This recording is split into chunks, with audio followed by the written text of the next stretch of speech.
রাজধানীর উত্তরার একটি বাসা থেকে বরিশাল ৫ আসনের সাবেক সংসদ সদস্য ও বরিশাল মহানগর আওয়ামী লীগের সহ-সভাপতি জেবুন্নেসা আফরোজকে গ্রেফতার করেছে র্যাপিড অ্যাকশন ব্যাটালিয়ন ১। শুক্রবার রাতে তাকে গ্রেফতারের পর ডিবির কাছে হস্তান্তর করা হয়। ডিবির যুগ্ম কমিশনার মোহাম্মদ নাসিরুল ইসলাম বিষয়টি নিশ্চিত করেছেন।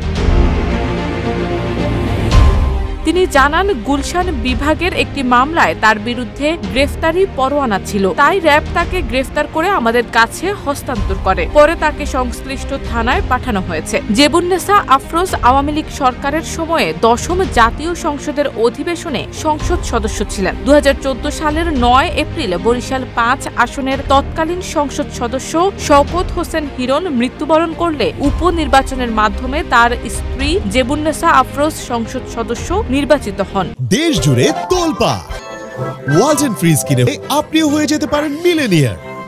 তিনি আওয়ামী লীগের টিকেটে জাতীয় সংসদে প্রতিনিধিত্ব করেন, তবে সাম্প্রতিক বছরগুলোতে দলের রাজনীতিতে তার সক্রিয়তা তুলনামূলক কমে যায়।